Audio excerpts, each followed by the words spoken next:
मकर राशि वालों, स्थिति थोड़ी सी आप लोगों के लिए खराब है। थोड़ी, या यूं कहूं कि स्थिति बद से बदतर होती जा रही है।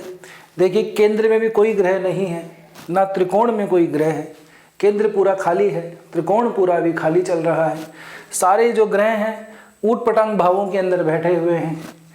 12वें में है, 11वें में है, दूसरे में है, तीसरे में है, छठे में है और 8वें में है।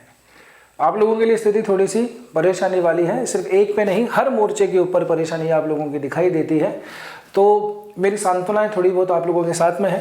अब करना क्या है, इस परिस्थितियों से कैसे निपटें, इसके ऊपर हम चर्चा करेंगे। एक बात और मैं आपको बता दूं कि आपकी जो मेन पत्रिका है उसके अंदर कौन सा लग्न बना हुआ है, कौन सा ग्रह कहाँ पे बैठा हुआ है, किसकी दशा चल रही है, किसकी महादशा चल रही है, किसका अंतरदशा चल रही है, ये सब जानना ज़रूरी है। उसके बाद ही हम किसी कुंडली का ठीक से विश्लेषण कर सकते हैं। तो अगर आप अपनी कुंडली का विश्लेषण करवाना चाहते हैं तो नीचे दिए गए जो नंबर है उस पर आप संपर्क कर सकते हैं। हमारी वेबसाइट पर जाके भी अपॉइंटमेंट बुक कर सकते हैं। अब हम एक एक करके बात करते हैं। करियर और जॉब के मामले में अगर हम देखें तो आपके दशम भाव का स्वामी 12वें भाव में गया हुआ है। साथ में उसको मिल रहे हैं सूर्य और मंगल, दोनों ही तेज प्रतापी ग्रह हैं। पहली बात, दोनों ही जो ग्रह हैं अग्नि तत्व के ग्रह हैं, राशि भी अग्नि तत्व की। और शुक्र जो है वो चार्मिंग टाइप का ग्रह है ना, चंचल है। उसको थोड़ी सी क्या है, साफ सफाई, शानो शौकत, लग्जरी, वैभव, इस तरह की चीज़ें ज़्यादा पसंद आती है। तो वर्क का इन्वायरमेंट थोड़ा सा बिगड़ता हुआ दिखाई दे रहा है। उसका रीज़न ये भी है कि छठे भाव के अंदर गुरु भी आपके बैठे हैं। काम का इन्वायरमेंट हम छठे भाव से भी देखते हैं। हाँ, अगर आप लोगों का कोई ट्रैवल से संबंधित काम है, अगर आप बाहर अगर जा रहे हैं काम से संबंधित, तो फिर भी ठीक है। जिनका प्रमोशन या ट्रांसफ़र होने की उम्मीद कर रहे थे तो उनके लिए समय बहुत बढ़िया है। ट्रांसफ़र वगैरह के लिए समय उच्चतम है। प्रयास कीजिए, आपका काम हो जाएगा।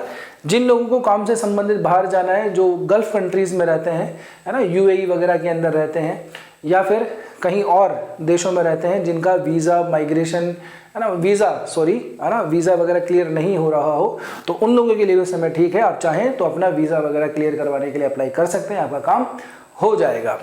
बहरहाल, उसके अलावा जिन लोगों का काम थोड़ा सा फूड से रिलेटेड है, कॉस्मेटिक का संबंधित काम है, जिन लोगों का फर्नीचर से रिलेटेड करता हुआ काम है, बेवरेज के अंदर काम करते हैं, कोल्ड वगैरह स्टोरेज के अंदर लोग काम करते हैं, उन लोगों के लिए भी जो है ट्रैवलिंग का खर्चे का ये थोड़ा सा समय दिखाई दे रहा है। व्यर्थ के खर्चे आप लोगों के ज़्यादा होते हुए दिखाई दे रहे हैं। मतलब अर्निंग जो है उसको लेने के चक्कर में इन्वेस्टमेंट इतना ज़्यादा हो जाएगा कि वो जो बैलेंस शीट जो फाइनली आती है वो आपकी नेगेटिव सी थोड़ी सी दिखाई दे रही है। अब उसके बाद में प्रॉफिट की बात करें, काम की उन्नति की बात करें, तो ये एक जगह है जहाँ पे आप लोगों को थोड़ा सा आराम है, क्योंकि बुद्ध यहाँ पे बैठे हुए हैं। एक जो थोड़ी बहुत आप लोगों की जिसने व्यवस्था बना रखी है वो थोड़े बुद्धि ही हैं। और स्पेशली वो लोग जिन लोगों का काम फाइनेंस का है, बैंकिंग का है, लोन वगैरह जो लोग बांटते हैं, या फिर थोड़े क्रिएटिव फील्ड के अंदर हैं, यानी कि कंटेंट क्रिएशन वगैरह का जो काम करते हैं, राइटिंग का जो काम करते हैं, उन लोगों के लिए जो है समय थोड़ा बहुत यहाँ पे ठीक दिखाई दे रहा है। क्योंकि जो मंगल है वो आप लोगों के लिए लाभेश ही नहीं बनते, बल्कि साथ साथ में चतुर्थेश भी बनते हैं। बुद्ध का यहाँ पे स्थान देखें तो बुद्ध आप लोगों के लिए नवमेश बनते हैं। तो नवम भाव का स्वामी 11वें भाव में चला जाए, ये स्थिति थोड़ी सी ठीक दिखाई देती है। खास करके वो लोग जिनका काम फाइनेंस से, बैंकिंग से, अकाउंटिंग से, राइटिंग से, जिन लोगों का काम है, मीडिया पर्सन जो लोग बाग हैं, उन लोगों के लिए काम थोड़ा बहुत ठीक है। पॉलिटिक्स वगैरह के अंदर जो लोग हैं उन लोगों के लिए मैं नहीं कहूँगा कि अच्छा समय है। एक तो वैसे ही क्या है कि बहुत सारी समस्याएं यहाँ पे हो रखी हैं कि आपके 8वें भाव के अंदर केतु चल रहे हैं, तो आपको डीप डाइविंग दे रखी है स्पिरिचुअल रिलीजियस कामों के अंदर। काम करने का मन ही नहीं करता होगा, या पूजा पाठ भी आप लोग इतना ज़्यादा करते होंगे इन दिनों, जो करते हैं कि डेली अगर आधी घंटा 20 मिनट देते हैं तो इन दिनों 2 घंटे 2.5 घंटे कब निकल जाते हैं पता और नहीं लगता, मज़ा और उसमें आता है। तो उससे काम थोड़ा डिस्टर्ब होता हुआ दिखाई दे रहा है। दिनचर्या बहुत लेट शुरू होती होगी। तो इस तरह की जो चीज़ें हैं आप लोगों के लिए ठीक नहीं है, स्पेशली काम के मामले में। बिजनेस व्यापार की अगर मैं बात करूं तो वो भी काफ़ी कुछ जो है मूवेबल सा दिखाई दे रहा है। केंद्राधिपति जो है वो आप लोगों का वैसे इधर उधर चंद्रमा मूव करता रहता है, लेकिन बुध के अलावा शुक्र की स्थिति इतनी ज़्यादा ठीक नहीं है। अब हम पर्टिकुलरली बात करें तो आप लोगों के लिए 23 दिसंबर और 24 दिसंबर का जो समय है ये फिर भी ठीक है। इस समय पे काम के अंदर अगर कोई इनोवेशन करना हो, आप लोगों को कोई डील क्रैक करनी हो, किसी से मिलना हो, तो उसके लिए ये 2 तारीखें आप लोगों के लिए ठीक आएंगी, 23 दिसंबर और 24 दिसंबर। उसके बाद में राहु के साथ में चंद्रमा का मिलन होगा, जो आप लोगों को थोड़ा सा तनाव देगा। घर परिवार के अंदर भी जो है व्यर्थ के कामों के अंदर फंसे रहेंगे, चिड़चिड़े से रहेंगे, छोटी मोटी नोकझोंक भी घर परिवार वालों से हो सकती है। मैं पूरे घर परिवार की बात कर रहा हूँ, किसी एक व्यक्ति विशेष की बात नहीं कर रहा हूँ। तो व्यापार के लिए ये सप्ताह के 2 दिन थोड़े बहुत ठीक ठाक हैं, बाकी स्थिति इतनी ज़्यादा ठीक नहीं दिखाई दे रही है। बात करूँ रिलेशनशिप की और मैरिज की, तो वहाँ पे भी हमें थोड़ा डिस्प्यूट दिखाई देता है, ब्रेकअप जैसी स्थिति हमें दिखाई दे रही है। पंचम का स्वामी द्वादश में गया हुआ है और अग्नि तत्व के ग्रहों के साथ में बैठा हुआ है, तो वो कैसे खुश रहेगा। एरोगेंस, एटीट्यूड और मिसअंडरस्टैंडिंग और इतनी बड़ी बड़ी बातें या कुछ ऐसा कह देना जो आपको बहुत ज़्यादा हर्ट कर जाए, इस तरह की सिचुएशन दिखाई देती है। और ऐसी इसी वजह से हो सकता है कि एक दूसरे से बात ना हो रही हो, एक दूसरे को कहीं ब्लॉक किया हुआ हो, या इतनी ज़्यादा तनातनी हो गई हो कि मतलब अब तो बस ख़त्म ही करो, आगे बढ़ना ही नहीं है।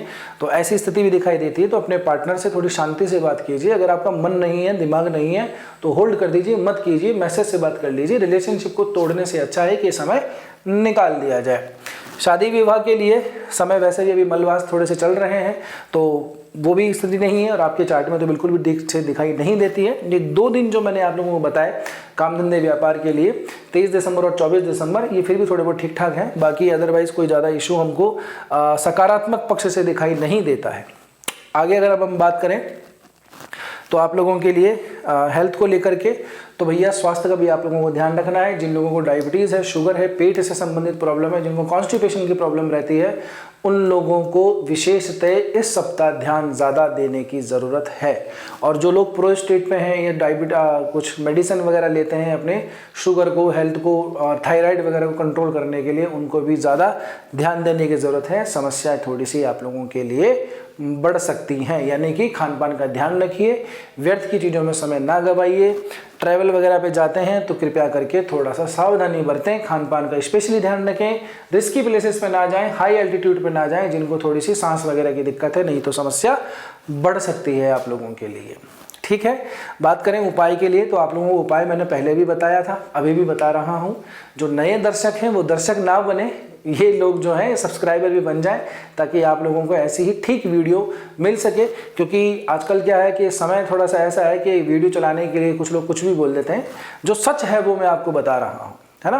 तो सच जानने का जिसमें क्षमता है वही, देखिए हर बार ऐसा नहीं होता कि हर सप्ताह आपकी राशि खराब है। बीच बीच में बहुत अच्छा टाइम भी आया है, तब मैंने आप लोगों को बताया है। अभी कोई भी अगर डायरेक्टली राशि के हिसाब से देखे तो कोई भी यही कहेगा कि यार समय ठीक नहीं चल रहा, केंद्र में कुछ नहीं है, त्रिकोण में कुछ नहीं है, सब इधर उधर बैठे हुए हैं। और 12वें भाव के अंदर इतने सारे ग्रहों की युति है, शनि बैठा हुआ है 3रे भाव के अंदर, गुरु जैसा शुभ ग्रह वो 3रे में है, केतु अपने 8वें ग्रह में है। तो व्यक्ति काम से संबंधित उस मामले के अंदर ठीक नहीं बताएगा कोई भी आपको।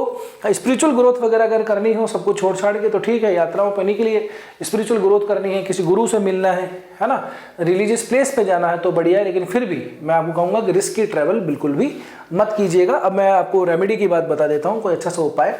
सर्दी का समय चल रहा है तो आप लोग क्या कीजिए, अपनी यथाशक्ति यथा सामर्थ्य काले या नीले कंबल लीजिए, शनि मंदिर के बाहर जो बैगर्स होते हैं उनको बांट दीजिए। ठीक है, अगर वहाँ पे नहीं मिलते तो कहीं पे भी जो भी ज़रूरतमंद मिले आपको, स्ट्रीट में कहीं पे भी गरीब लोगों के अंदर आपको एक, अगर आपकी पॉकेट अलाउ करती है तो एक कंबल, ज़्यादा करती है तो ज़्यादा। सुबह उठ करके शिव मंदिर जरूर जाना शुरू कीजिए और जो जल चढ़ाते हैं उसके अंदर थोड़े से काले तिल या काली उड़द वो ज़रूर मिला लीजिए और उससे शिव जी का अभिषेक कीजिए। आप शिव जी से प्रार्थना कीजिए, शिव जी से संबंधित स्तोत्र आते हैं, रुद्राष्टकम आता है वो पढ़िए। ठीक है ना, शिव स्तुति गाइए, शिव महिमा का पाठ कीजिए। आपके जितने भी जो समस्याएं हैं ना वो भोले बाबा वैसे ही ठीक कर देंगे। तो बस आज की वीडियो में इतना ही। तो आप लोगों को एक तो वीडियो को अच्छा लगा है तो लाइक करो, और नहीं भी लगा है तो भी हमें बताओ कमेंट करके कि हम इसमें क्या सुधार कर सकते हैं। हाइप वीडियो को जरूर से दे देनी है, सब्सक्राइब अब आपने अब तक तो कर ही लिया होगा। तो बस आज के लिए इतना ही, मिलते हैं अगले वीडियो में। तब तक के लिए स्वस्थ रहिए, मस्त रहिए, अपना और अपनों का ध्यान रखिए। जय श्री कृष्णा, जय श्री राम।